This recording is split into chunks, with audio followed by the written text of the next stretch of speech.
بسم اللہ الرحمن الرحیم۔ السلام علیکم ناظرین، میرے دوستوں، میرے پاکستانیوں، میں آپ کو سپر ٹی وی میں خوش آمدید کہتا ہوں۔ سپر ٹی وی میں آج کی جو کہانی ہے وہ اس طرح سے ہے کہ ریاست پاکستان مافیا کا ڈائریکٹ انکاؤنٹر کریں۔ آج کی میری ویڈیو اسی ٹاپک پہ چلے گی، انشاءاللہ آگے چل کے بات کریں گے، لیکن اس سے پہلے آپ میری یوٹیوب چینل کو سبسکرائب کریں اور گھنٹی کے نشان کو کلک کریں۔ تو میرے دوستو، یہ لمحہ فکریہ ہے ریاست کے اداروں کے لیے کہ ہر آنے والا دن مافیوں کو مضبوط اور ریاست کو کمزور کرتا جا رہا ہے۔ اگر ریاست نے خود کا ڈیفنس نہ کیا تو پھر نظام آگے نہیں چل سکے گا، اور ایک دن ایسا بھی آئے گا کہ پوری ریاست پاکستان مافیا کے شکنجے میں ہوگی، اور پھر ریاستی ادارے چاہتے ہوئے بھی ریاست کو ان شکنجوں سے آزاد نہیں کرا سکیں گے، جس کا پہلے ہم ٹریلر دیکھ چکے ہیں مریم بی بی اور نواز شریف کی صورت میں، جنہوں نے ریاستی اداروں کو نشانہ بنایا، جس میں جوڈیشری اور اسٹیبلش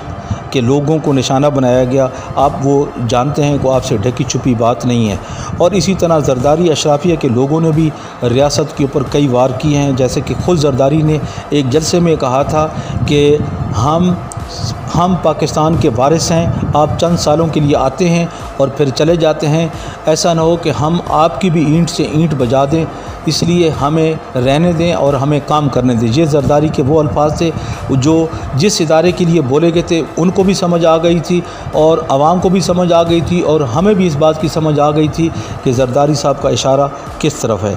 تو میرے دوستو، میرے پاکستانیوں، نہال ہاشمی، طلال چودھری اور اس کے علاوہ کئی اور لیگی ارکان ہیں جنہوں نے اسی طرح کی بدماشیہ کی زبان استعمال کی، اور پھر اداروں کو اس کی وجہ سے نقصان پہنچا اور ان اداروں کی تذلیل کی گئی۔ لیکن ہوا یہ کہ کئیوں کو سزائیں ہوئیں اور کئیوں کو معافیاں مل گئیں، لیکن وہ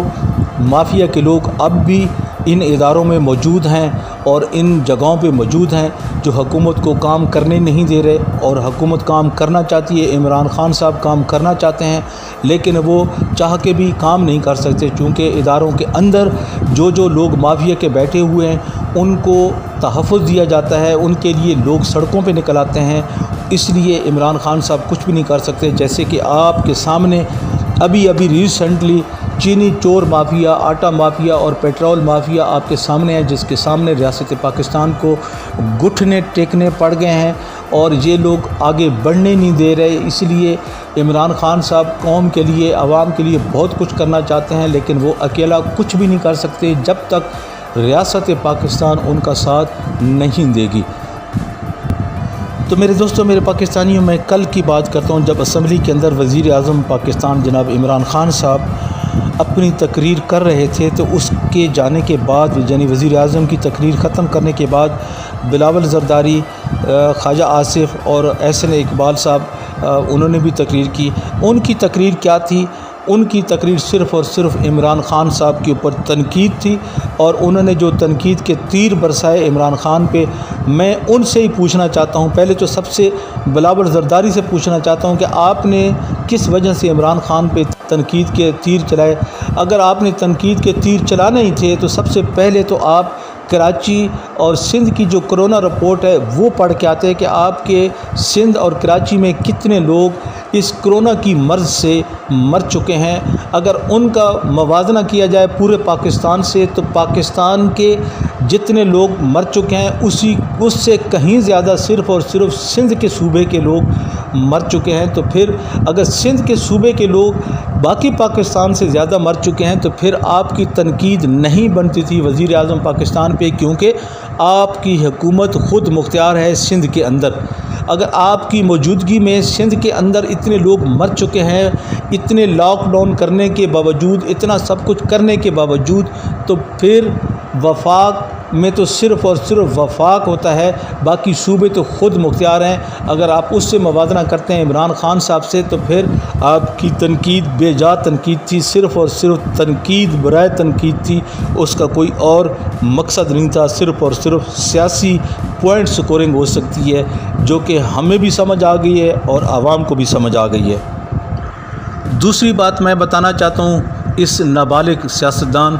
بلاول زرداری کی، اگر خدا نہ خواستہ اللہ نہ کرے کہ یہ ہمارے ملک کے وزیر اعظم بن جاتے ہیں،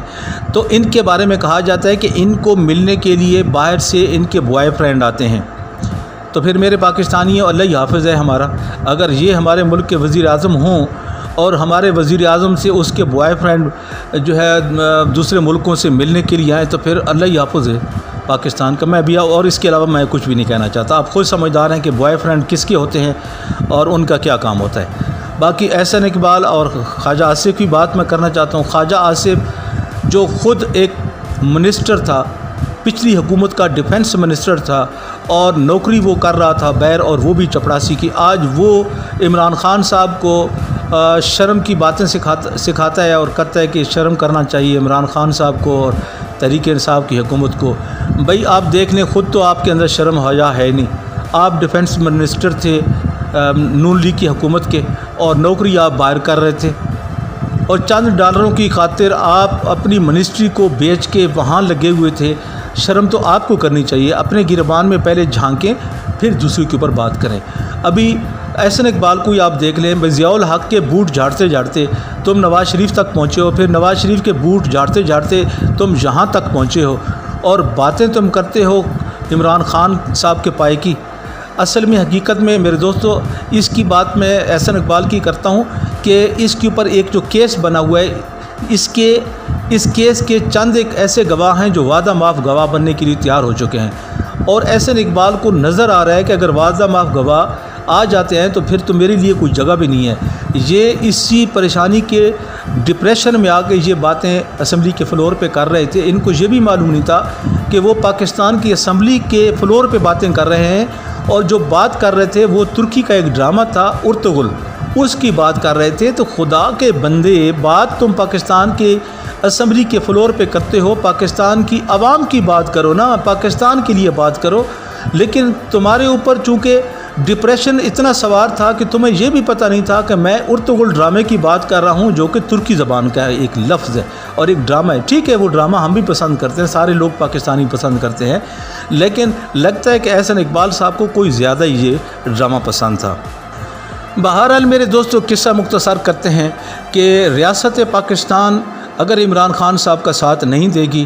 تو عمران خان صاحب اکیلا کچھ نہیں کر سکتے، اور اگر خدا نخواستہ عمران خان صاحب کل کو اسمبلیاں توڑ دیتے ہیں یا اس طرف ان کا ذہن چلا جاتا ہے تو پھر نقصان صرف اکیلے عمران خان صاحب کا نہیں ہوگا، بلکہ 22 کروڑ عوام کا بھی ہوگا اور ریاست پاکستان کا بھی ہوگا. اس لیے میں اپیل کرتا ہوں اپنی طرف سے اور اپنے ویورز کی طرف سے کہ ریاست پاکستان اس مافیا کا مقابلہ کرے، اس کا ڈائریکٹ انکاؤنٹر کرے. یہ جو کیس بنائے جاتے ہیں ان کے اوپر اور پھر کیس چلائے جاتے ہیں، پھر ان کو چھوڑ دیا جاتا ہے، اس سے کم از کم نہیں چلے گا. اس لیے ریاست پاکستان کا کام ہے کہ عمران خان صاحب سے مل کے قانون میں ریفارمز کرے، اور اتنے ریفارمز کرے کہ عدالتوں کے ہاتھ مضبوط کرے، اور عدالتوں کے ججوں کے جو ہاتھ قانون نے باندھ رکھے ہیں ان کو کم از کم اتنا مضبوط کرے کہ وہ مافیا کو کڑی سی کڑی سزائیں دے سکیں. میں اکثر ویڈیو دیکھتا رہتا ہوں جو عدالتوں کے خلاف ہوتی ہیں اور ججوں کے خلاف ہوتی ہیں. میں سمجھتا ہوں کہ ہمارے نہ تو جج کرپٹ ہیں، نہ ہی جج اتنے گندے ہیں جس طرح ان کو گندا بیان کیا جاتا ہے. صرف میں سمجھتا ہوں کہ ان بیچاروں کے ہاتھ مضبوط ہی نہیں ہیں. ہاں ایک بات ہے کہ ہر ادارے کے اندر گندی بھیڑیں ہوتی ہیں، کالی بھیڑیں ہوتی ہیں، وہ ضرور ہوتی ہیں، ہر ادارے میں ہوتی ہیں، لیکن پورے کا پورا ادارہ خراب نہیں ہو سکتا. اس لیے میں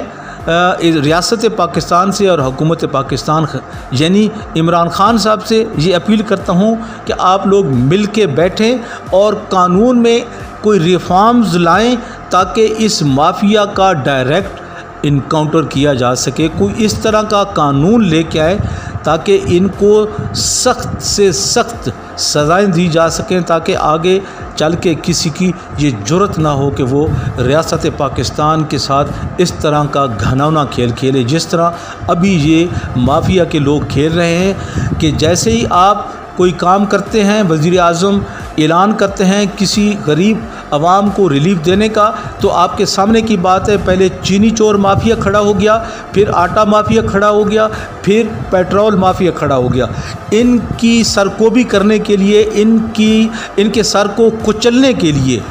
قانون میں ریفارمز لائے جائیں جو کہ اسمبلی کے فلور پہ ہو سکتے ہیں، اور اسمبلی کے فلور پہ اس لیے نہیں ہو رہے کہ عمران خان صاحب کے پاس اتنی اکثریت نہیں ہے، وہ آسانی سے قانون پاس نہیں کر سکتے۔ کوئی بھی بل ان کو پاس کرنا پڑے تو اس کے لیے ایک اکثریت کی ضرورت ہوتی ہے جو کہ عمران خان صاحب کے پاس نہیں ہے۔ اس لیے ریاست پاکستان اور عمران خان صاحب کو اور تحریک انصاف کی حکومت کو مل کے قانون میں ریفارمز کرنے چاہیے۔ اگر یہ نہیں کر سکتے تو پھر صدارتی نظام کی طرف دیکھنا چاہیے اور اس کی طرف سوچنا چاہیے، اور کسی نہ کسی طرح کر کے ریاست پاکستان کو بچا لیں تو بہتر ہے، ورنہ یہ مافیا اتنا مضبوط ہوتا جائے گا اسی طرح جس طرح ابھی مضبوط سے مضبوط تر ہو گیا ہے، اور خدا نخواستہ کہیں ریاست پاکستان کا یہ سودا ہی نہ کر دے۔ اس لیے وقت سے پہلے، ابھی ٹریلر دیکھا ہے ہم نے، فلم چلنے سے پہلے آپ سب کچھ یہ کر لیں تاکہ آگے آپ کو کسی مصیبت کا سامنا نہ کرنا پڑے۔ اس کے ساتھ ہی میں اجازت چاہتا ہوں، اپنے گرد و نواح کے لوگوں کا خاص خیال رکھیں۔ اللہ حافظ۔